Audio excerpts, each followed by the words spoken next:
something that I've always been interested in discussing publicly, in observing many, many marriages and the divorce rate and what have you. So, ladies and gentlemen, I'm here in my wedding attire to discuss marriage. And we are gathered here today to keep it all the way real. Today's topic is why you should never, ever go into marriage with traditional wedding vows. Say it one more time. Why you should never go into marriage with traditional wedding vows. So welcome, welcome, welcome to On the Block with Jen. I am Janicia, but you can call me Jen. So let's get into this, right? I'm going to read to you traditional wedding vows. We've all heard them, but I'm just going to remind you of what they sound like. Okay, so here we go. I take thee. Now, why we're still saying thee in this century, I don't know, but here I am. I'm going to continue with the Shakespeare shit. I take thee to have and to hold from this day forward, for better, for worse, for richer, for poor, in sickness and in health, to love and cherish till death do us part. According to, and if you're religious, as you guys know, I'm not religious, but to all my people who believe in their sky Santa Claus, the vows go on to say, according to God's holy ordinance, and thereto I pledge thee my faith, or pledge myself to you, right? So those are, I just read off basic traditional wedding vows that we've heard a million times over at weddings. And here we have Mark Harris. Hi, Mark. What's up?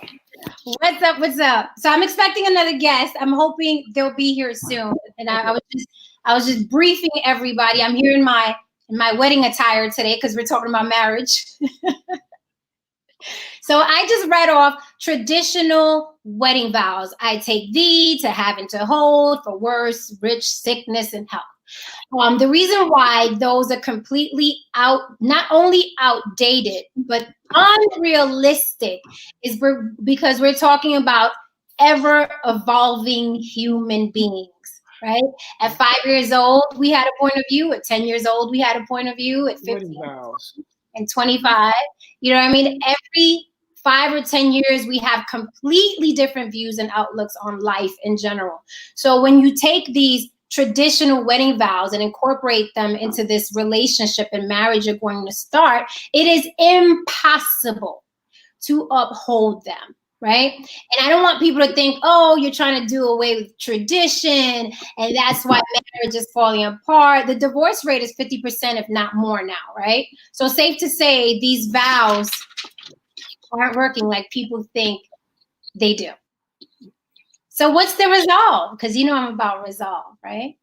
I think personally wedding vows should sound more like we must vow to be friends, not just say we're friends, right? Because a lot of people would always say, I married my best friend, girl, right? They use that line a lot. But yet their best friend knows more about their husband than their husband knows. Right? So it sounds cute in theory. I married my best friend, girl. But then your best friend knows more about you and your husband than your husband knows about you and your marriage, right? You can say things like, we must vow to be friends, not just say we are. That's realistic, right? We must vow to kindly speak on when we're disappointed with each other, right? You can't just leave it vague, in sickness and in health, for richer, for poor, till death do us part. Because there's so much that goes on in a marriage. You can't simplify it that way and realistically think that you're going to coexist with another human being without an issue because you took those vows before God, for whoever's religious, right? Also, we must be honest with each other when the other person bores the fuck out of us. We must be honest with each other when the other person bores the fuck out of us, right? Because familiarity breeds contempt and you get tired of being with the same person, right? Men talk about this all the time. Ain't no pussy like new pussy, right? That's the consensus, right? That's the consensus amongst most men feel that way. Most men feel that way, right? So I think that, you know, having a realistic conversation, you have to let the other person know, I'm bored as fuck. We need to do something. And the problem with most marriages, in my opinion, isn't even finances Or infidelity is that motherfuckers don't talk. They don't talk to each other. I remember having this discussion before, and people were like, no, I wouldn't say that to my spouse. I don't want to hurt their feelings, right? But then that same person will go out and cheat.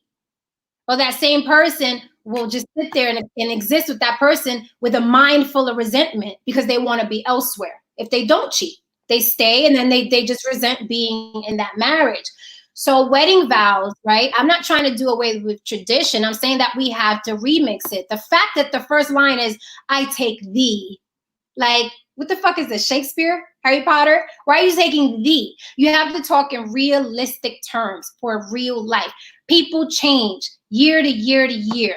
You may like this thing in the year 2020, and then in 2021, you want something else. And your wife or your husband is still at when you like that other shit in the year 2020.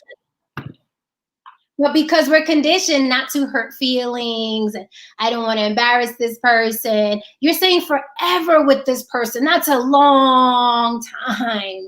It's a long time. So you have to learn to not only say, I married my best friend. You have to really make that person your best friend, and your vows have to be realistic in the beginning. Vow to be honest with that person no matter what. Forget the fluff and the whimsy. Till death do us part, in sickness and in health. Sometimes people aren't built to deal with someone who's sick. Sometimes people aren't built to deal with someone who's not financially stable after a couple years.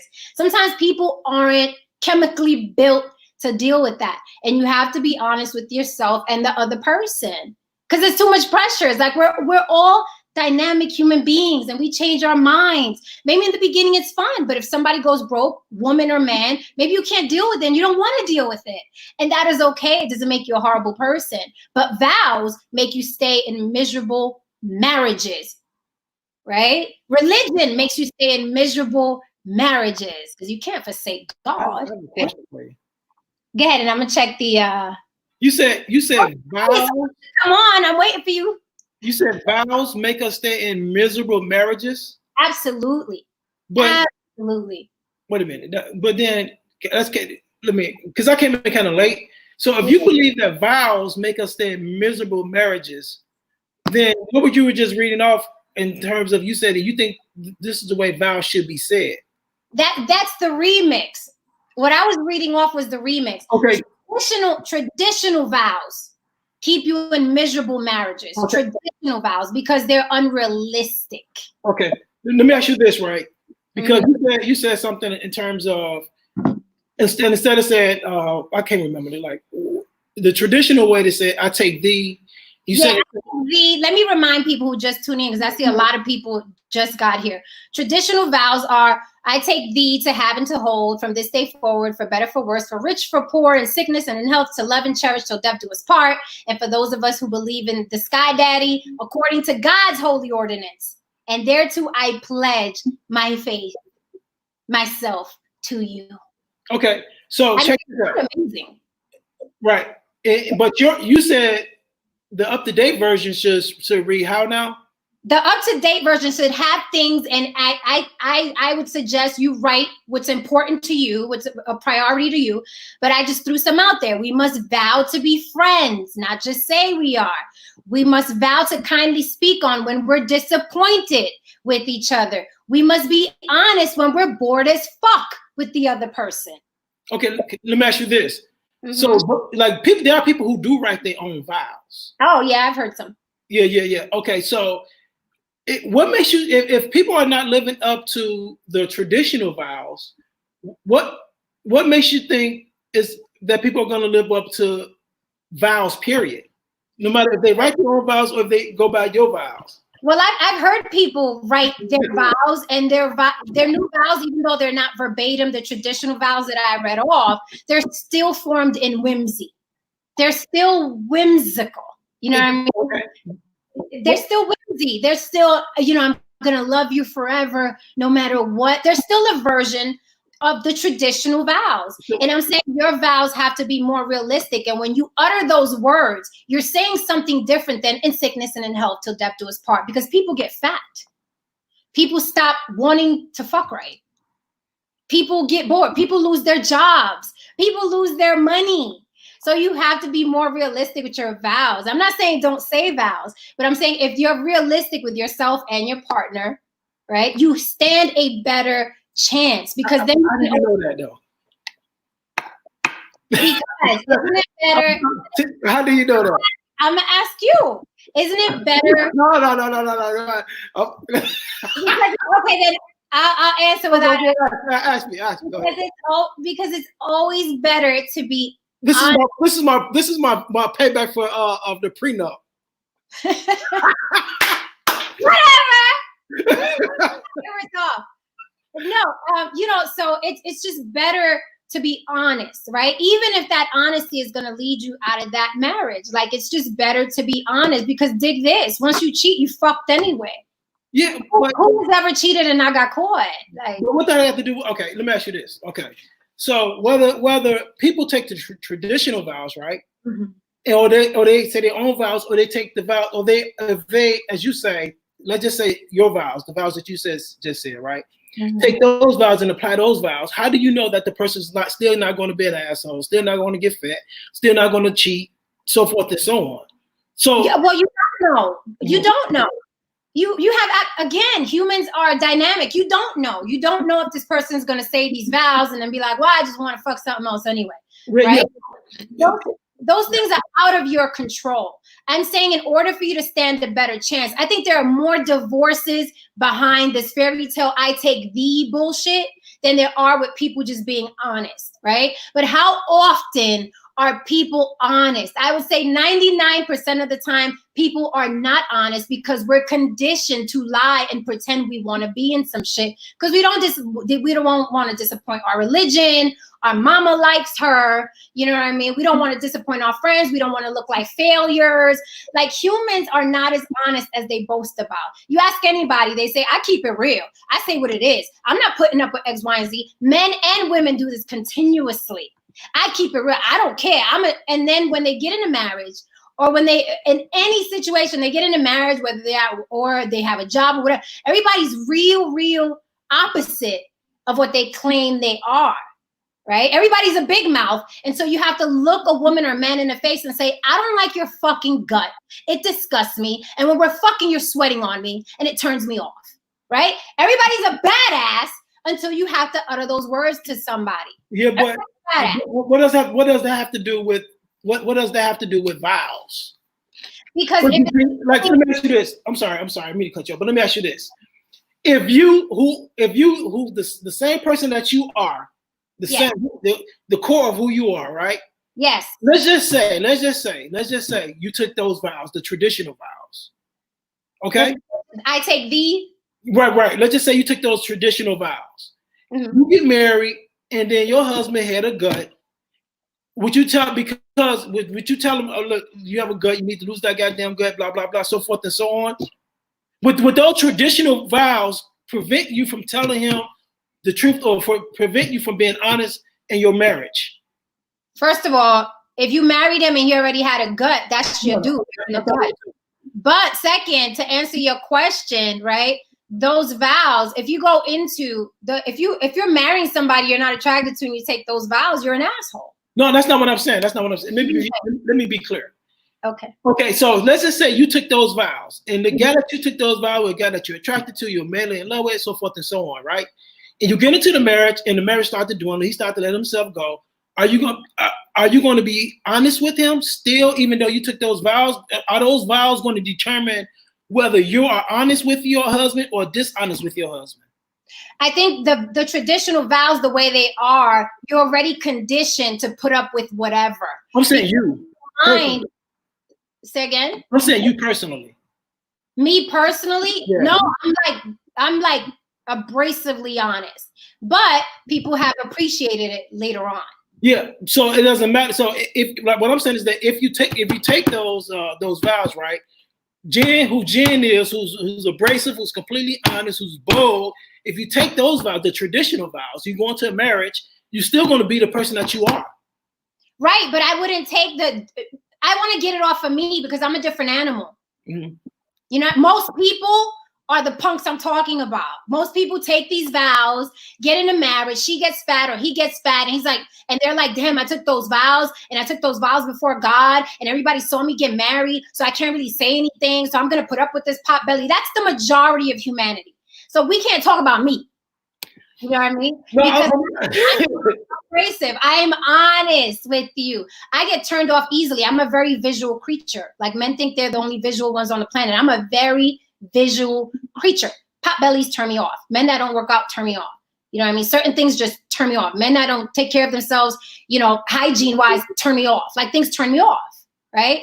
I would never in the back of my mind say to myself, but I took those vows in sickness and in health. So if this dude is dirty and don't shower and his fingernails are dirty and he got a pot belly, oh, I got to hang in there. I'm not doing that. The majority of people will do that. They will do that and they'll put up with it. And I'm just saying, my advice to whoever listening is, my advice is start off honest. Start off with your deal breakers, your do's and your don'ts, versus being in a marriage miserable. And every time somebody walks by that you're really attracted to, you're suffering inside, because that's not living. You're existing then. And you're existing. So all I'm saying is, don't do away with vows, but make them realistic for you and your partner. If you guys came in looking a certain way and you have a certain expectation of how the other person should look, that has to be made clear, because the whimsy of in sickness and in health till death do us part, like, you have to be more realistic than that. This is a fairy tale and it sounds amazing. This is like romantic comedy hoopla, and it's, oh my God, it's so Disney. But it's not realistic for human beings who change every year. Every year. And we're out in the world all the time. We're watching sex scenes and porn here because the whimsy of attractive people. So, and then we come back home. And now we have something in our mind. Can we openly tell our spouse, listen, I'd like to try something new sexually? Or are we going to say, he's not that type of person, or she's not the type of person, so I'm not even going to ask, and I'm just going to fantasize, and eventually I'm going to feed the fantasy, and then I'm going to cheat. You know what I mean? So I'm saying, at least give yourself some hope. In the beginning, be realistic. Drop the traditional bullshit in sickness and in health, because everybody is not, it's too general for so many different human beings. Everybody gets married with these vows, but everybody is so different. Everybody's needs are so different, yet we are repeating verbatim what has been said for centuries when there weren't cars on the road. I have a question for you. I gotta read these comments because they're blowing up. Oh, go ahead. You can read the comments.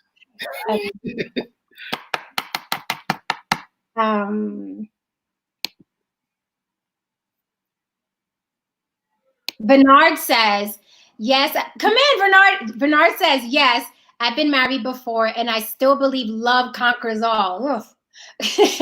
But what type of love are you talking about? There are all types of love in effect in relationships. I love that he brought that up, because the word love is like these wedding vows. It's whimsical, right? Love, right? Because love, you're still talking about a human being with desires and needs and things that they find aesthetically pleasing. You're still talking about that.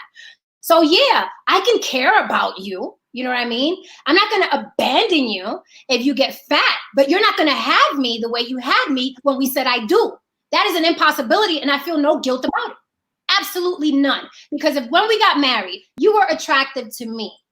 There'd be hell in hot water if you get fat or out of shape and you think I'm supposed to stay attracted to you because of this word love, or because we took vows before God, or it said I take thee in sickness and in health. That is unrealistic. The love does not conquer all. It's whimsy and it sounds amazing, right? When you're talking about your children, right, who you brought into the world, you're supposed to love your children unconditionally. Your spouse, another human being that someone else gave birth to, that has their own needs, wants, desires. No, love doesn't conquer all. Communication conquers all. So please take that shit out of your vocabulary. Love conquers all. Communication conquers all. That's what conquers all. Communication. Because you know why? If somebody loves you, right, they're not going to hurt your feelings. They're going to be like, I'm just going to let him be fat, but I'm going to cheat with my husband. Say again? But do you think that's love? It's absolutely love, because I could love you and not be physically attracted to you. Absolutely. I can love you and care for you and make sure that you know your best interest is, I mean, your best interest is in my mind and not be attracted to you. That means what I'm saying is the fact. What I'm saying is this: if I'm saying, when I say is it true love, right? If you know that your mate is getting out of shape, is eating all kind of donuts and all that kind of all that kind of stuff at night, is the diabetic, got to take insulin shots and all that kind of because of bad dieting, right? So if you sit there and watch that person just take themselves to hell, is that love? Is that really love? No, that's not love. You're assisting. That's like you're assisting in that person's suicide. Basically. Yeah, no, so that's not love. So true love, right? True love. Say it again. No, go ahead. I want to hear what true love is to you. Right. True love is, I think, what you're saying, right? Mm-hmm. True love is the true definition of love is freedom, justice, and equality. You know, freedom, justice, and equality. So the true love, right, is if you see somebody like that you love, right, and you see that they're about to drive themselves or jump off a cliff, meaning that you know they're diabetic and they sneaking to eating donuts and they're eating all this bad food, right? I'm just using food as an example because you know, right? It could be alcohol. It could be anything. Alcohol could be whatever. And true love is to let that person know, look, if you continue to do this, I love myself more and I love you more. I gotta end this relationship. You know what I'm saying? I think that is true love. I don't think true love is, oh, I'm just gonna allow that person just to kill themselves while I watch. That's like you start the Kevorkian now. Right. Or kill our marriage. Because remember, exactly.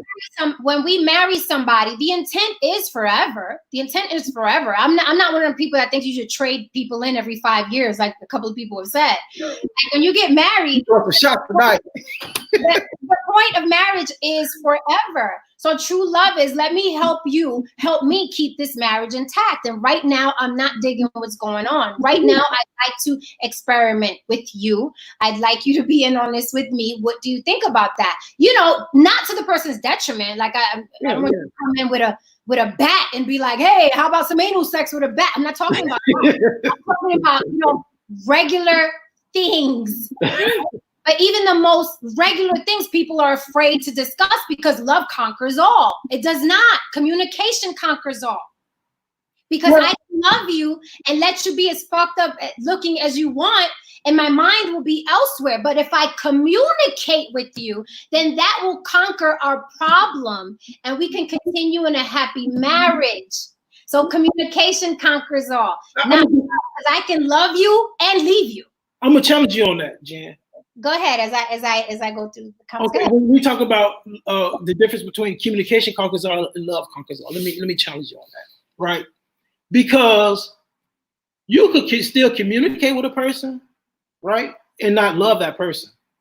Oh, yeah, go ahead. You your fat ass up, and, like a man would tell us, look at you, look like you look, you blah, blah, blah. That's not communication. That's a form of communication, even though it's a low form of communication. But that's not what I'm talking about. I'm talking about two adults communicating. Okay, I'm not talking about verbal abuse. Okay, verbal abuse. Okay, but it's still the lowest form of communication, right? So, but the communication that you're talking about, right? Mm-hmm.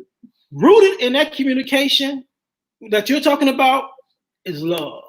Yes, absolutely.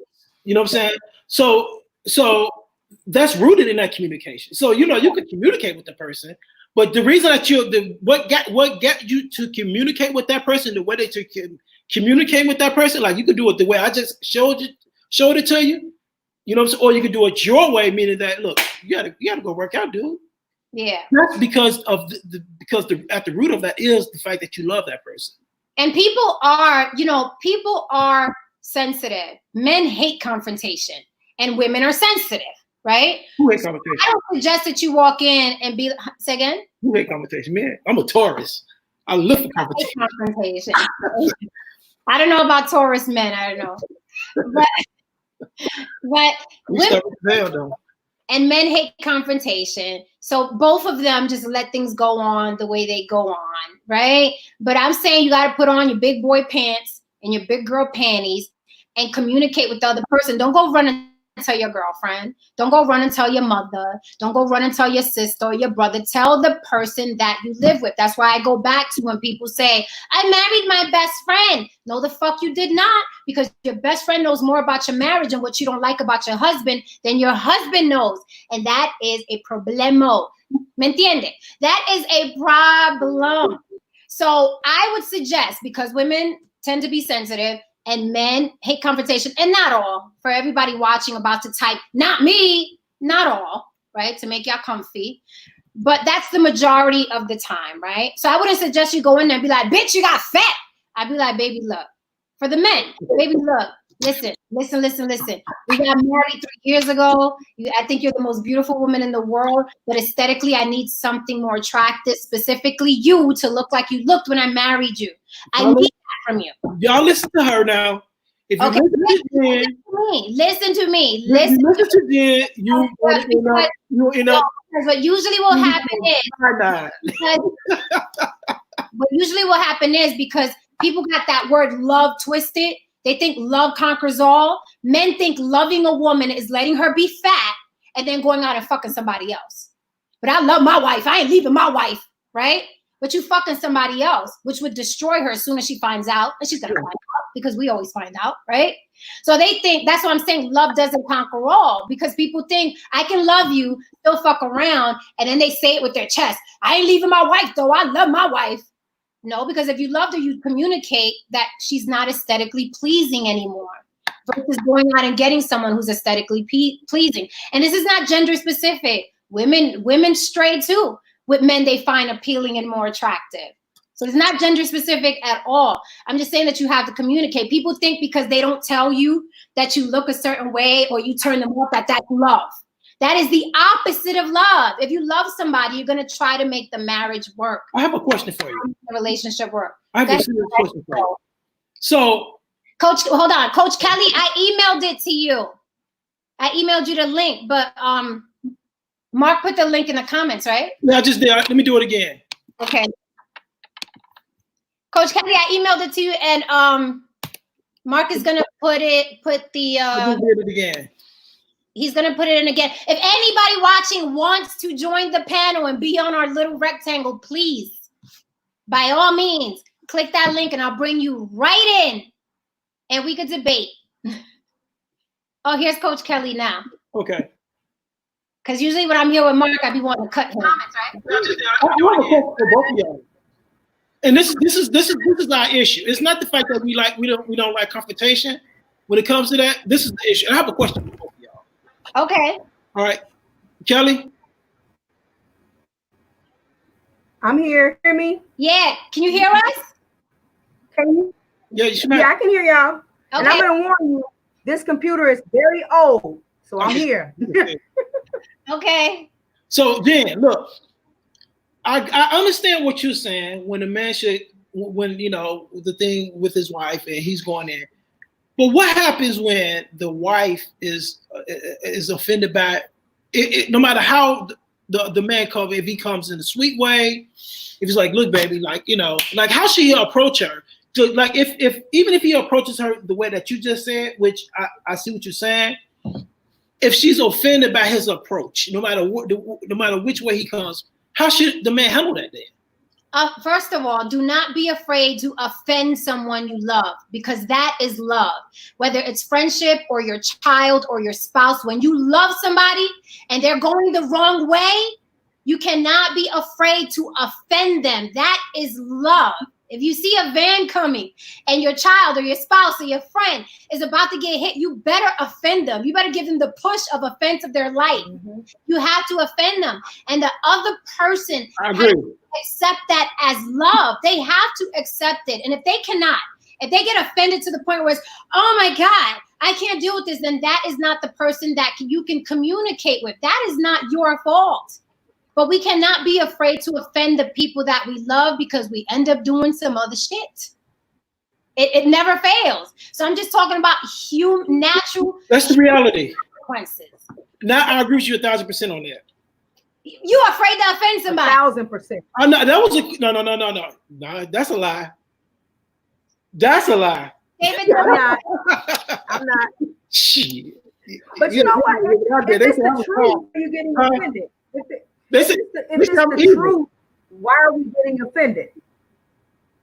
It'd be like, nah. Because we haven't accepted our own truth. So if my husband would have come and tell me, you know, you're getting a little bit too many back rolls back there, I'm gonna need you to do something, or maybe I can help you. Why would I get mad if I know the damn back roll is there? We're getting mad because we're not in acceptance of our own flaws or those things about us that are not so appealing anymore. We're pissed off because we ain't accepted. That's why we're getting offended.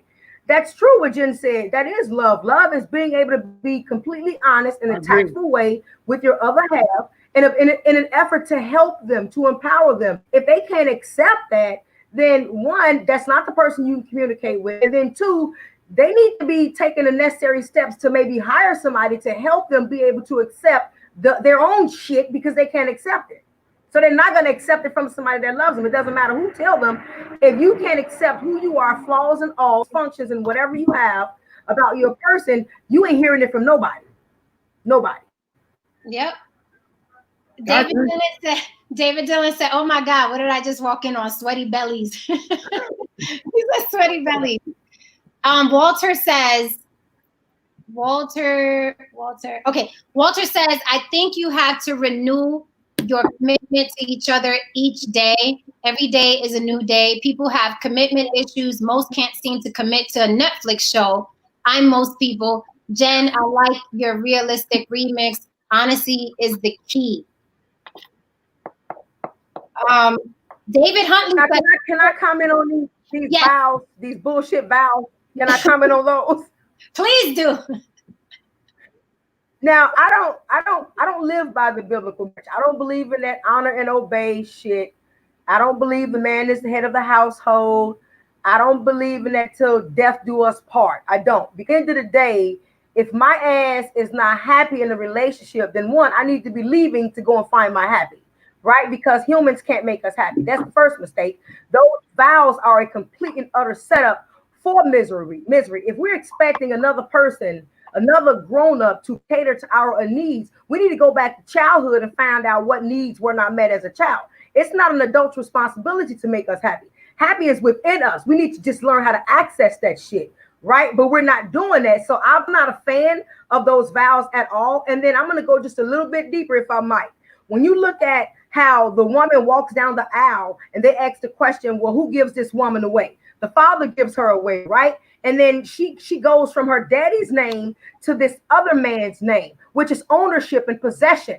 Now, let's just take a quick look in slavery. Let me just go there really quick because you got to see some ties in it. There's some ties and some commonalities in that shit. So in slavery, we were owned. We took the last name of our slave owners, right? That shit is tied into marriage. When you give that woman away, now she is owned by another man. You don't own me. I'm not a goddamn possession. You don't get to tell me what to do. I am an adult. I should be able to live freely as long as I'm doing all things in love and respectfully and tactfully. There should be no ownership. You don't get to tell me who I can talk to. You don't get to tell me who I can interact with. And that damn marriage, those vows is about control and domination. And the shit don't work. It literally almost led me and my husband to divorce until we decided to do something different. It doesn't work. It does not work. Now, it is brainwashing. It's brainwashing and conditioning because you got this woman acting subservient. Oh, well, my husband said this, to death do us pod. He's sick. He cheating. He fucking married down the street. He on drugs, but I'm going to just be patient till he get it together. No, I'm not. No, I'm not.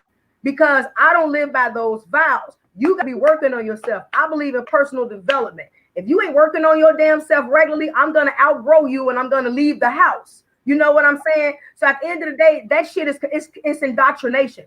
It doesn't work. It don't work for nobody. And that's why a lot of people are getting divorced because we're going in these marriages expecting somebody to make us happy. Well, you're supposed to take me here. You got to lay down on your back and turn around and flip me upside down and fuck me real good. And the meal better be good. You better not talk too much. We're adults. We shouldn't even be in relationships like that. We should be in relationships where we are helping one another evolve to the next level. If I'm eating bullshit every day and you see I'm getting fat, you need to bring it to my attention. If you drinking too damn much and you going on drunken stupors, I need to bring it to your attention. I need to be, actively in your life and trying to help you grow, not please your ass. My job ain't to please you. It's not. And that's those vows are set up to do, to have us looking for another human being. It is selfish as hell to expect another human being to make you happy. That is very unreal, and it's very, very selfish. And that's one of the reasons why we're divorcing, because we think he ain't making me happy, so I'm gonna leave his ass. The next man ain't gonna make you happy because your ass ain't happy to begin with. Right? Real. I love Coach Kelly is the friend that the man hates. Why are you hanging with her? But you know what?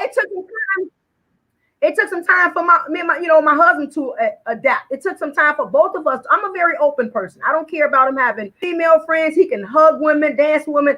I've just never been that insecure person because I'm very outgoing. So I'm talking and hanging with everybody. So I can't expect him not to do something that I'm going to do. So I've always been a free person. But it was challenging for him to switch over to this. No, we're not living by that Bible shit because we're going to get a divorce. We're not living by that. We need to do what's going to work for us. That shit ain't working. And we were literally fouling like it was rap, like a rap done. But now that we have consciously made a decision to say, you got to get your own happy, whatever that looks like. I'm going to contribute to it. I'm going to create an environment that you're going to be happy to be in, but it ain't my responsibility to make you happy. It ain't my responsibility to please you or to meet all of your needs. We're very powerful people, and we should be able to create a certain sense of self-actualization and self-realization, and just be within who we are without anybody. We should already be in that space before you let another human being in yours, because all you're gonna do is make them miserable.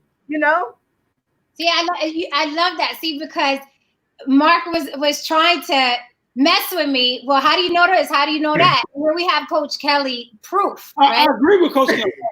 I know. But when you went into your marriage, you went in with the traditional vows. And then you were like, this shit ain't working. And then you changed it to realism. And now you guys are still together. And that is what I'm talking about. Here's the illustration, mi gente. This is what I'm talking about right here. You can't do this whimsy. It's a recipe for disaster.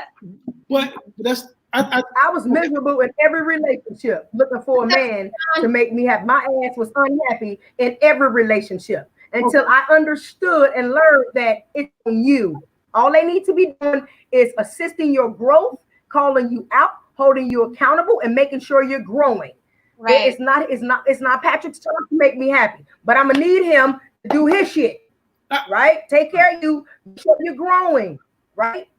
So that you can love, so that we can love together on equal planes, and not one person's giving more than the other. Not one person is being drained. We gotta get to a space where we appreciate who we are, flaws and all. Like I talk and Charlie too damn much. Don't know when to shut up. Even when the argument is over, I'm still trying to go. So that's a flaw in me. That's a flaw in me. I accept that flaw. So that means if I accept it, then I should be able to curb it. But if we can't accept these things, if your partner can't come to you about anything, that's a damn problem. That's a problem. But I have a question for the two of y'all, right? And this is a question that as a man. So when we are told that we're not making our spouse, our wives happy, right? When men are told this, and when we say, "Well, that's not my job to do shit," you got to find happiness. Why is there so much conflict in that? Because, like I said, women have been programmed, Mark, in relationships, and you know that we have all been programmed from childhood. What happens when you grow up? When you're crying, who makes you happy? Either your mother or your father, right? When you're with your dad, he buys you a goddamn piece of candy and you feel better. If you're feeling sad, he take you out and buy you a little gift or a toy and you feel better. We are raising these little children. We are a bunch of little people on the inside still seeking what our parents did for us. That's all we're doing. We're grown man child and grown woman child. Some of us have not even left that stage. And the reason we're getting mad is because we really believe that. How can you relinquish so much power to another human? If I am responsible for your happiness, then I'm guaranteed to make you miserable. I am not giving anybody that type of power over me. You know what I'm saying? We have to stop doing that. And that's why people are getting mad, because that's what we've been taught from childhood. When you was crying as a little boy, Mark, if dad wasn't home, what mom do? Oh, baby, it's okay. You want to play, you want a toy, you want some kid. Made your ass happy. Made you happy. Gave you a kiss on the cheek, rubbed your head, and gave you a big old hug. And as you get older, you're not happy with your woman. Oh, baby, it's okay. Give you a big tongue kiss, maybe some sex, and you feel better. No, no, we have to be willing to look inside. Why are you not happy? Why do you think I can't make you happy? Well, I can't. Can you put the link so Sarah could come in? I saw you, Sarah, and you disappeared. So I don't think it's I don't hear that a lot. I don't hear men saying that their wives not making them happy. I don't hear that from men. Or their woman is not making them happy. I just don't hear that. I hear that more. It's a lot of women doing it. Yeah. Okay, men don't verbalize it, but they act it out. They don't have sex. They go get another woman and have sex. Men don't verbalize it, but they act it out. And then they blame it on what they're not getting at home. So what does that have to do with happy? Huh? What does that have to do with being happy? We're overt with ours. Overt with ours, and men are more covert with theirs. Right. Men won't. Hi, you guys. Oh no, I don't think I can hear Mark. Hey, hi, Jen. Hey, Mama. And I watched your interview today, but I was in Facebook jail, so I couldn't comment. I'm out now. I saw your status. I meant to ask you, why were you in Facebook jail? Which status did it, Jen? Which one? I said them crackers, and then they jailed me. Oh. That was it. Could have been worse.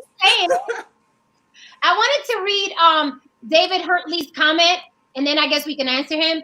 He says, so Jen, what I'm getting is that you're talking about, you're taking what? So Jen, what I'm getting is that you're talking about the pre-grain to walking up there and saying those vows versus living in the clouds prior to wearing the tux and wedding dress and stepping up there before God, and everyone being more enamored with the idea of being married than the application of being married. Absolutely, David. Yes, that is exactly what I mean, because a wedding itself, it's a big to-do. It's a big party. It's a big party. So who wants to put realism? I mean, you have on the white gown and everybody's there and the food is amazing. So who wants to put realism? If you get fat, I'm going to tell you. Like, who wants to put that realism, you know what I mean, in the party? Nobody does. That's why you have to write the vows realistically. This is bullshit. And the divorce rate doesn't lie. Forget what I'm saying. Look at the divorce rate. Look at the infidelity rate. So I have a question for you, Jen. So do you think that the divorce rate is so high because people are not being honest? Absolutely. I think it's a factor of not communicating. Absolutely. Weddings in general are just. But communicating in the beginning, because let me tell you something. Let me tell you something. Especially, we know what we like and what we don't like, right? We know. I know I can't take a dude struggling financially. It ain't none of your business, but I've been there, done that. I prefer not to deal with that again. That's my preference. I've been there and done that. I did my bid with broke dudes, took them out of homelessness, fed them, washed them off, helped them walk upright. Been there, done that. So now I don't want to do that again, right? So going into a marriage, I am not going to say for richer, for poorer, because I don't want you poorer. I don't want you poorer. I want you richer. So why fall in love and forget what Jen doesn't want? Because this guy is the right color and the right personality, he makes me laugh. All of a sudden, I got amnesia that Jen doesn't like poorer because Jen's dealt with that and doesn't want to do it again. So you have to be realistic with yourself and what you like and what you don't like. But when we meet somebody and we get wet about them, we forget the shit that we don't like. So I agree with you. We have to be realistic, no matter what it is, rich or poor, sickness, health. Some people don't want to push somebody in a wheelchair for the rest of their lives after an accident. Some people aren't built for certain things, and you have to be honest with yourself and the other person. They should take the poor out. Should write their own vows, anyways. Yeah, Yeah, I think I was gonna say too. I'm gonna say this real quick, and then try to refresh it because I can't hear Mark at all. But I was gonna say, I think when it comes to that, and I'm coming in on the tail end of this conversation. I came in when Coach Kelly was sound like she was speaking some real facts. But I don't know. I personally think when it comes to vows, a lot of it is outdated, and I think that it should be updated based on your own relationship. I think people should be responsible for their own vow. If you feel like that's what you want to do, and that's the type of relationship you have, put it in your vows. Like, if you don't think that, if that's not the type of relationship, tailor it to your own. We try to go on this very rigid vows. It's been around for years and years and years, back when times were extremely different, back when people, it was looked at like extremely shameful to even think about getting a divorce, right? So you still have these super outdated vows and everything. The times have changed. It's 2020. Not saying that if those vows mean something to you and that's what you want to stick by, you're traditional and you believe in all of that, that's cool. But don't judge someone else because they might want to change it up a little bit based on their own relationship. I always say, people, you're not in nobody else's relationship. You don't know what's going on. You're only looking from the outside in. So you can't, as much as you might want to, you can't bring yourself, or you can't put your own views and your own thoughts onto somebody else's stuff. So I'll say write your own vows. Also, if my mouth is dark, it's because I'm drinking wine. Just in case anybody she smoked too much. No. Okay. Well, if anybody wants to join the panel, let me know. You could click the link. If someone else wants to come in and debate or give the opposite opinion, you are more than welcome to. David Dillon asked a question. Maybe we can help him out. He said, is there a difference between deal breakers and pet peeves when it comes to tolerating the other person before marriage? Yeah, deal breakers out. Yeah, I think so. I think a deal breaker is exactly what it is. It's a deal breaker, meaning that there is no way that you can get past this specific thing about a person. I can't look past it no matter what you do. I can't. This is it. If you can't fix this, or this is going to be a part of you, we can't work. Whereas a pet peeve, in my opinion, is more like, I prefer him not to do this.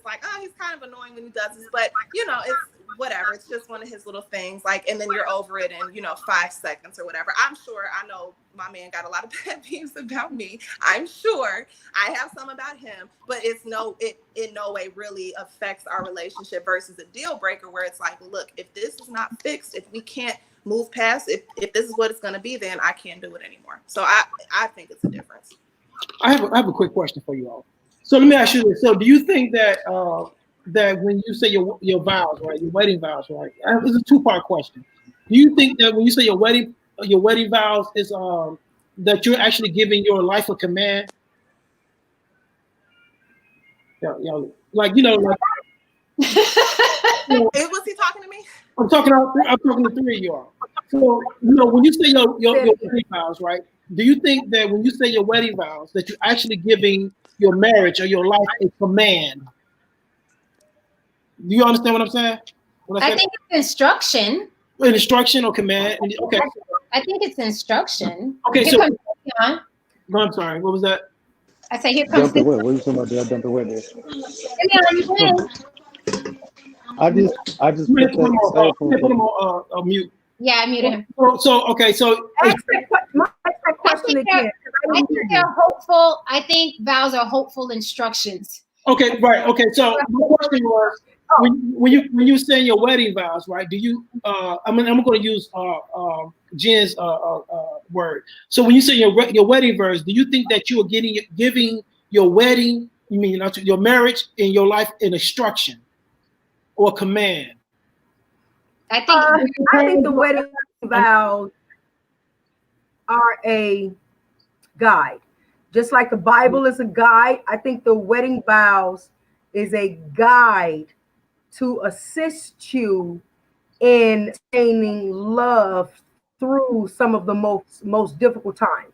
We know sickness, if a person's not built to deal with that, they'll leave. Finances, they'll leave. There are certain circumstances where people will just say, I give up. So I think those vows are or should be a set of guides to help us. Hey, when this time shows up, don't give up, right? Try to work through it. But if both parties are not trying to work at the same time, then those vows don't mean shit. So for example, when I got physically ill, like very, very, very ill, I had hypothyroidism, early stage heart disease, high cholesterol, alopecia, everything. My skin was destroyed. And I don't know if you saw the video, but I posted the video. My husband stayed there when I was like, dude, you need to just run. That's how I felt, so ugly, because my skin was destroyed.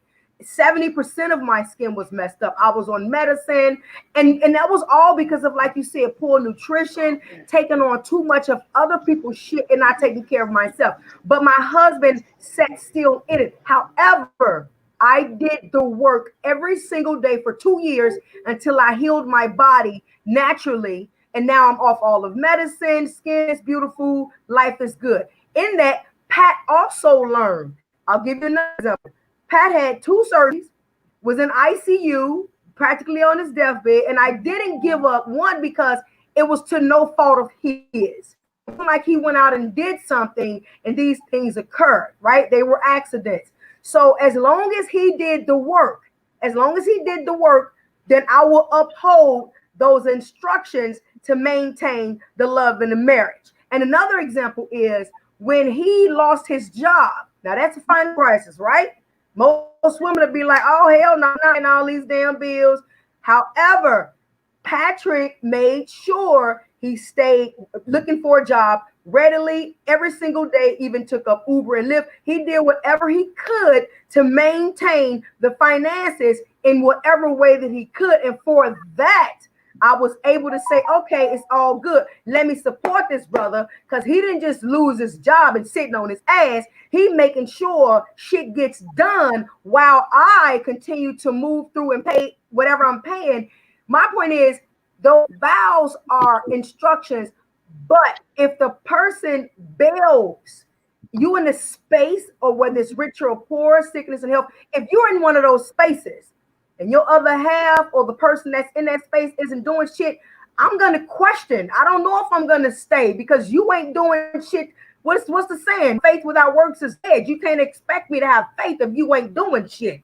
You know what I'm saying? So just like the Bible, I think there are just some instructions to keep us in a space of sanity while our other person is having their crisis, whatever that might be. Now, again, some people might just be like, nope, I didn't sign up for this shit and I'm leaving. That's not me. But now if you get the slinging your penis everywhere, I got to go. Now that I love all of that. I love all of that. And if he lost his job and he was diligently working to still be a provider, I'm with that. Unfortunately for me, that wasn't the case in my situation. I was like, so you're comfortable being broke. Okay, yeah, this isn't gonna work for me. So I had to leave that situation. But I also don't want to think, I don't want people to think that if they do bail, if they're like, all right, this isn't for me, like I'm not going to judge that person, because some people just aren't built to deal with certain situations and they're not obligated to, is my thing. I think when someone does stay through adversity, through sickness, through that's a freaking, I'm not religious, but some people call it a blessing. You know what I mean? You're a very, very privileged person to have somebody stick with you no matter what. But be clear, they are not obligated to. And they're not a bad person if they leave. But it's a beautiful thing. And then it depends, how important that relationship is to you, how important that marriage is to you, how good that person was to you prior to the adversity. You know what I mean? How dedicated they were to you prior to them losing their job. Because that'll change, you know what I mean? That changes things too. But when in my situation, unfortunately, I was dealing, with not one, but 2 fucking men who were like, oh, so broke is just what you kind of do. You know what I mean? It's like, yeah, this isn't going to work for me. So I had to balance. But I've been on both ends. I've been where I stayed way too long with a man that wanted nothing. You know what I mean? And then the second time around, I was like, all right, I put in a year. That's enough. Goodbye. Good luck. You know what I mean? Steve, you stupid. Stephen Hill said, why do I hate love? I don't hate love. I love love. I just think communication is a lot sexier.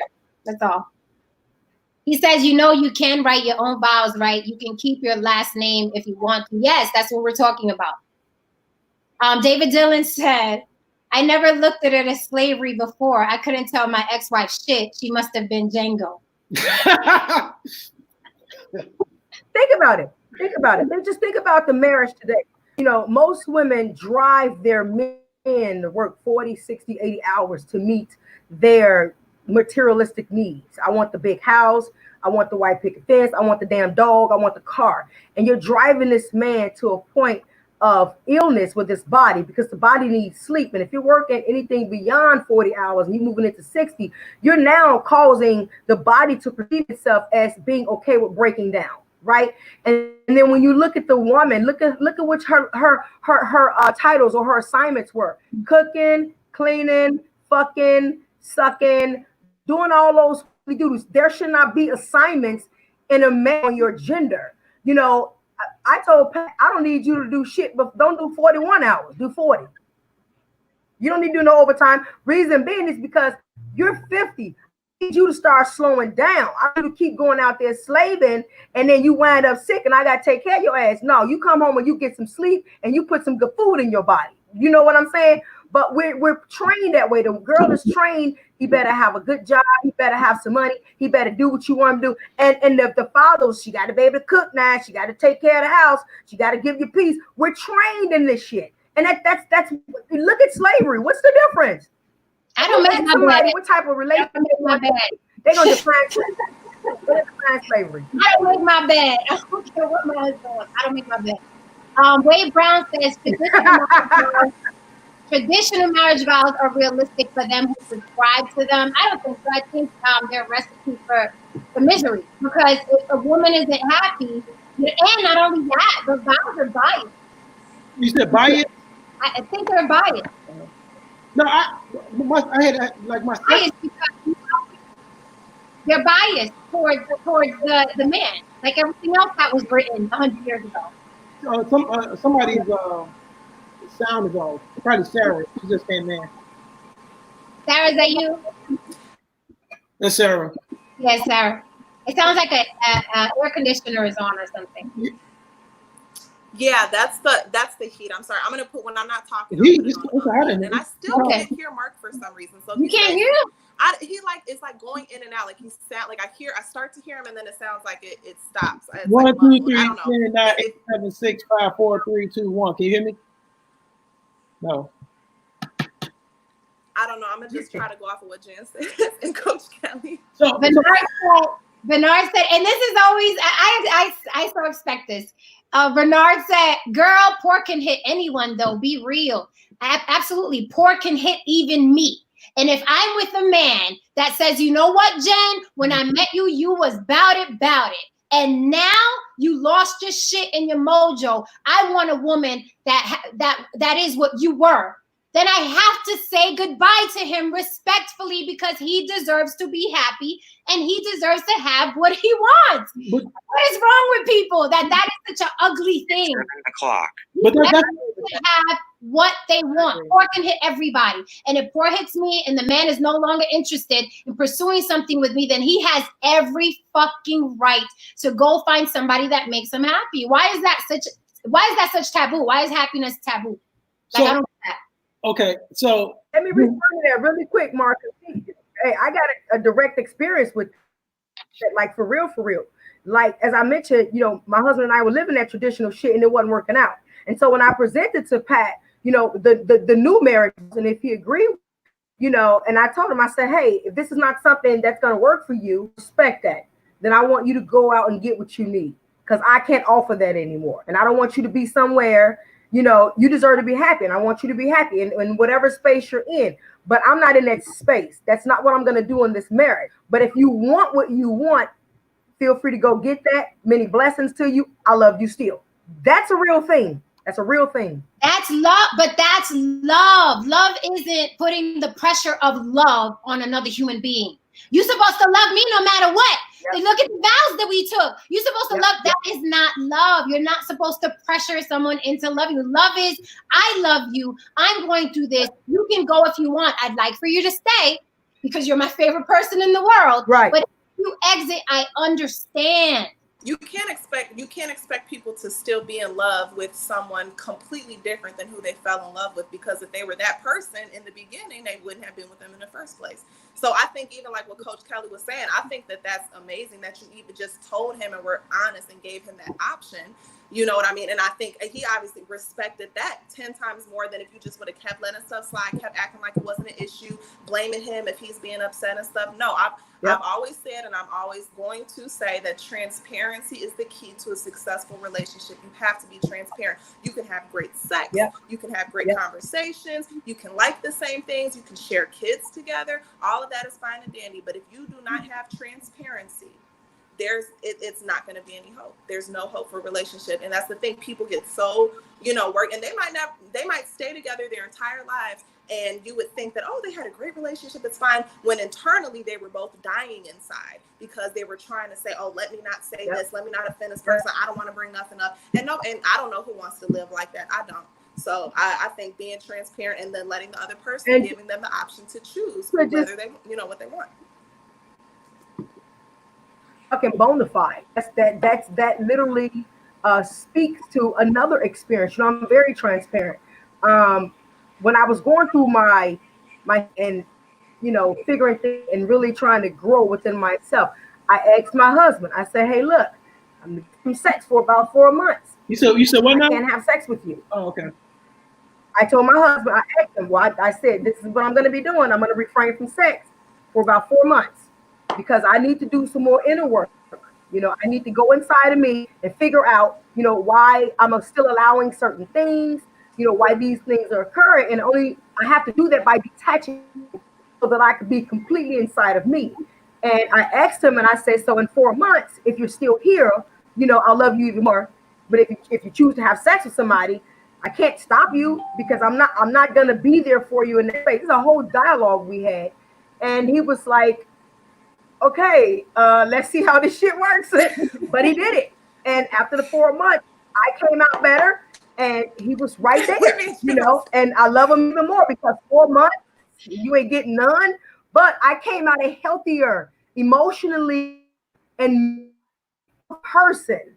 So therefore, I was a better in a way for him to help him evolve. You know what I'm saying? I was able to give him more of me in a better way. So it worked out because he said, in the absence of having sex with you, I learned to appreciate you without sex. Not something he's ever done. So it was growth for both of us. Yeah. And that's love. It was worth the sacrifice. You ain't get Gucci. I think I'm telling you, Coach Kelly is that friend that your boyfriend don't like. Because now we're all gonna refrain from sex for 4 months to find ourselves. I'm gonna make it 6 just because I'm making 6. Right. I don't know if I can make it. I don't know if I can do 4. You a hats off to you, girl. Hats off to you, girl, because Lord, the 4 months. That's why I got 12. Let me shut up. Let me just. Mark is leaving. Like this. Mark is like, y'all talking crazy now. Mark, I need to find myself. Can I ask you a question, Mark? Yeah.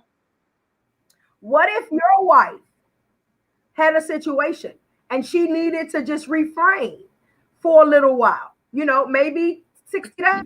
Well, how would you respond to that? 6 days. I wish I could hear this. How long? 60 days. She needed to refrain from sex for 60 days. 60 days. That's 2 months. What would you? Would you be okay with that? Like, how would you move through that, Mark? For 60 days? I can hear her. 60 days, yes. I can hear her. 60 days. I can't hear. Jen, tell me what he said. He can hear you. What did he say? What did he say? He's trying to act like he can't. I can't hear her. I can't hear her. Yeah, okay. 60 days. No, it depends on what it depends. It would depend on what the issue is.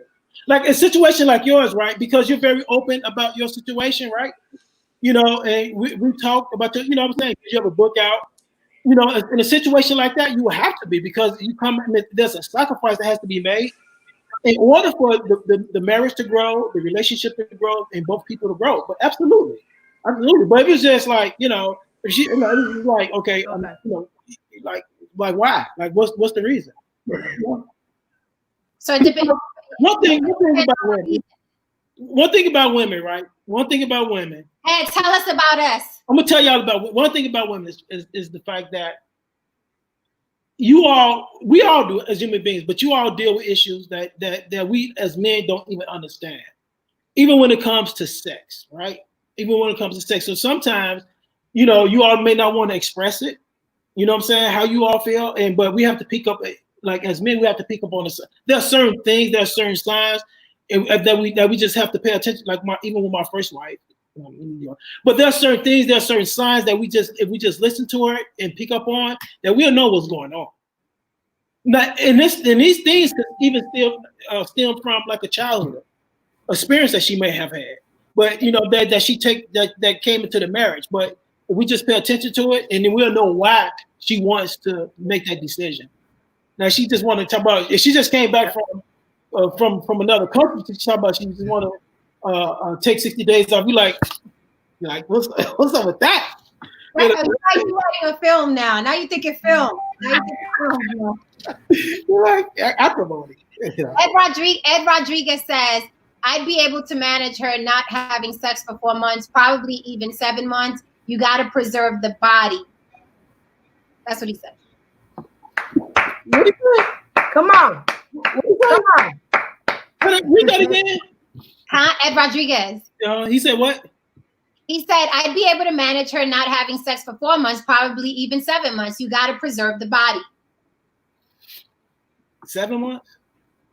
Come on, brother.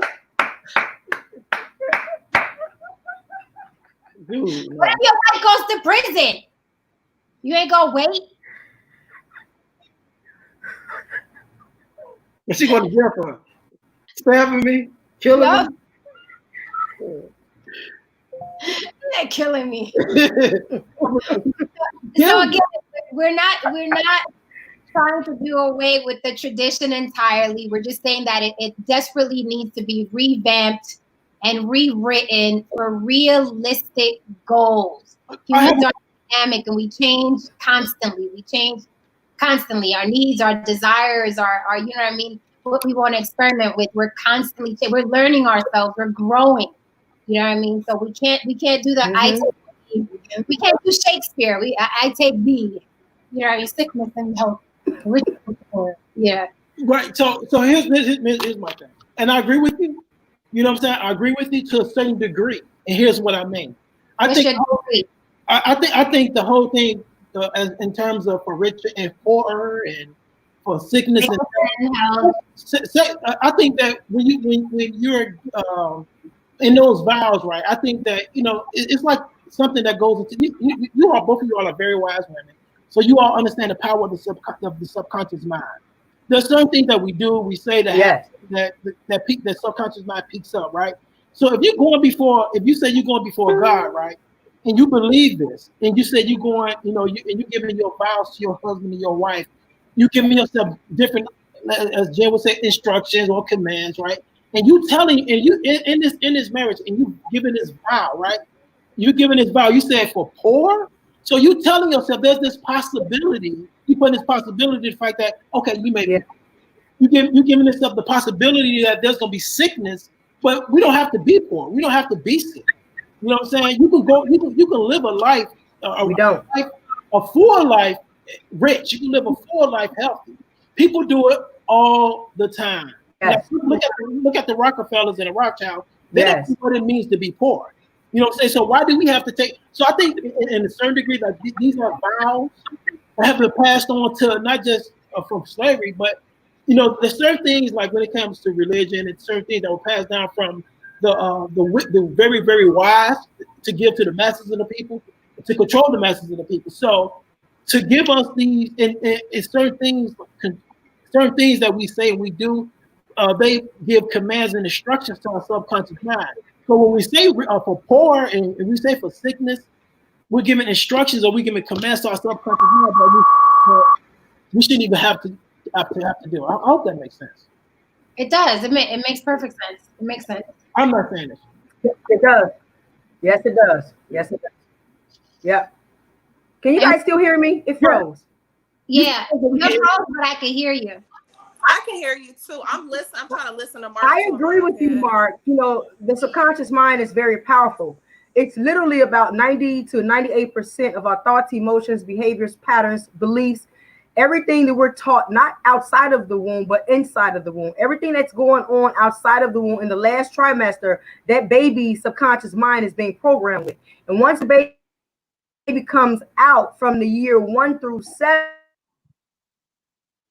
system, whether the fear that's invoked inside of us that you're taught fear through rewards and the punishment system. You're going to get a whooping if you do that. You know, so all of that is subconscious mind. So from 1 to 7, your brain or the subconscious mind is nothing but a computer, and everything downloaded in there. And so therefore, once you pass 7, now it becomes repetitive. So if you learn how to play basketball at 7 and you practice, you become a Michael Jordan, right? That's because habit, repetition, redundancy, doing it over and over and over and over again. If you're looking at that 1 through 7, that subconscious mind has been programmed at that time. So now that we become adults, we believe that there's scarcity in the world. We believe that we can be sick because we've been taught these things. My mindset today is I live in abundance. I have access to all things, right? I have optimal health. I don't speak those things that I was taught because it's not true. But like I said, that's controlling the masses. Religion is controlling the masses. You know, pharmaceutical drugs are controlling the masses. The educational system controls the masses. And when you're born in that, you're born into that, it's really hard to break those indoctrinations. It's hard to break that belief system. It's hard to break those patterns and those behaviors. And we're really reacting out of that space. So when somebody reacts to a certain stimulus, and that stimulus can be a man raising his voice, or the stimulus could be, you know, a woman getting too close to the man's face, and he or she reacts and smacks them. That is a behavior that was learned between 1 and 7. So a lot of us are living in our subconscious mind and we're not conscious. And that's why we still live in fear, because we're in the state of 1 through 7. Once we go through our transformation, which is mindset, transformation is all mindset. Once we go through that and we challenge everything that we've been taught, we challenge what our parents taught us, we challenge the teachers taught us, we challenge what the pastors and the doctors, we challenge what everybody taught us. Then we develop independent thought. Now we can start creating from that space, the conscious mind, and creating exactly what we want in our lives. It's unfortunate a lot of people are not there. God forbid you tell somebody Jesus ain't real. Tell somebody that. Tell somebody Jesus isn't real. Or tell somebody, you know, that the military protects America. Tell somebody that the military is just a big old bully. Tell somebody that. Somebody who's been programmed to believe that the educational system is the only way you can make some money, you can't tell them that, because now you're challenging their belief system, and they're going to come from that state of 1 to 7, and you're going to catch it. They're going to react on you. But if you get somebody who has gone through mind transformation, they can hear what you're saying, and they can respond a present space, a present experience. They can respond directly to you and not from 1955 or 1975. And that's where we're living. We are living in a subconscious state of being, not a conscious state of being. Amen, amen. An atheist that was very well put. Can I get an atheist amen up in here? No. That was amazing. I love these talks. And I would really love to end on that note, taking it back to the topic, why you should never go into marriage with traditional vows. Please rewind this, because we all dropped jewels today. Coach Kelly, thank you. Sarah, would you like to add anything before we go? Mark, you the same? No, thank you very much. I'm sorry I came in late. You know, the babies are crazy, but just the little bit I did catch. I mean, I love the way that you put it, Coach Kelly. I definitely agree. Jen, I agree 100% as far as vows needing to change. Stop being so stuck in the past, y'all. Like, if you want to keep traditions, fine, but come on, it's 2020. Like, don't be mad at other people for choosing to do something different because you want to stay stuck in your old, you know, plantation, whatever ways. Like, no, we ain't doing all that. We trying to move it forward and progress as a people, because everybody else tries to keep us down. So, you know. Absolutely. Okay. Thank you, Sarah. Coach Kelly, thank you. Come in early next time, Sarah. We need you. I know. I'm sorry. I promise I will. All right. Thank you so much. This was amazing. Thank you, Jen. Thank you. You're awesome. Jen. Thank you. I love your shows, honey. I love your shows. Thank you. Okay. Bye. Thank you. Bye. Bye. Okay, guys, this was a fucking dope one. Please rewind it. There were so many important things said here tonight. So again, we're not saying throw the tradition out, because I know a lot of people scared to death to throw out tradition, but just renew, revamp, remix your vows to be more realistic, to get your marriage, relationship, your living situation to last longer. Thank you so much for joining me on the Block with Jen. And I'll have another good one for you mañana. Take care. Good night. Bye.